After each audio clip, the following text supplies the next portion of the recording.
In a nice suburban neighborhood of Willow Creek, the Peterson family lived a seemingly perfect life.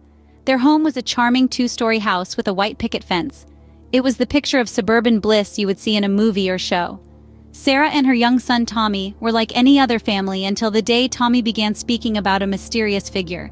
He described a man who stayed at the top of the stairs. Tommy was the only one who could see this man. At first, Sarah dismissed these tales as Tommy's overactive imagination. After all, children are known for their vivid imagination. However, Tommy's insistence on the existence of this man grew more unnerving with each day. His tales took a dark turn when he relayed the man's demand. This unseen man, according to Tommy, wanted Sarah to leave the house immediately. Tommy's voice quivered as he warned his mom of this man's growing irritation and his threats of harm if Sarah didn't leave the house. Sarah, who was a loving and protective mother, was torn. She was unable to see this alleged scary man, yet she couldn't ignore the fear that she saw in her son's eyes. The terror was real, and it shook her to the core. Reluctantly, she decided to abide by Tommy's warnings. She took his hand and led him out of the house.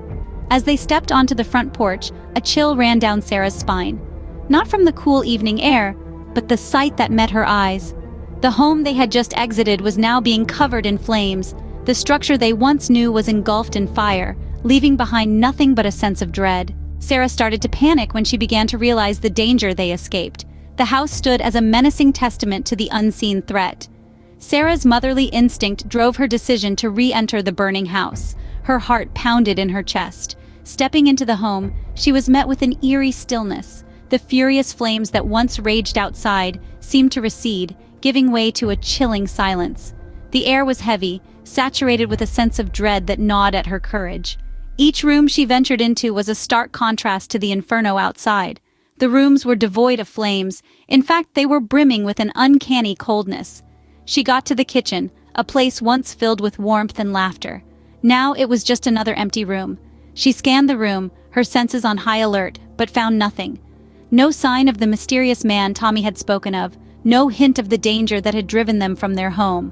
Doubt began to creep into Sarah's mind. Had they imagined it all? Was this just a result of Tommy's overactive imagination? But as she turned to leave, a realization struck her like a bolt of lightning. Tommy was no longer at her side. The world seemed to stand still as she spun around, her heart pounding in her ears.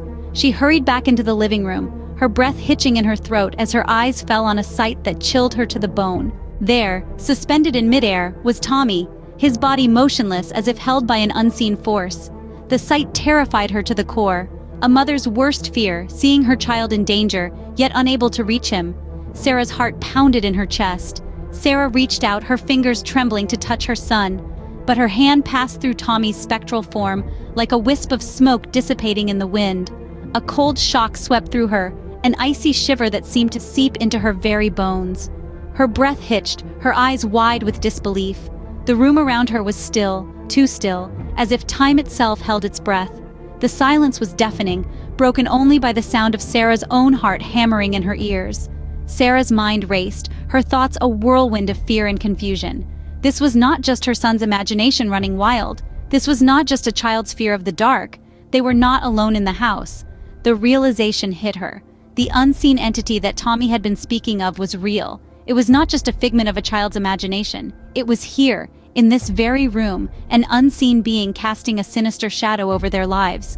Desperation clawed at Sarah's heart. She had to save her son. She had to confront it. But how do you fight something you cannot see? How do you protect your child from a shadow? Sarah braced herself. She had to try. She had to do something. She could not just stand there, paralyzed by fear, while her son was in danger. She took a deep breath, her eyes never leaving Tommy's ghostly form. She was a mother, and she would fight for her child, unseen or not. And yet, she knew she had to try.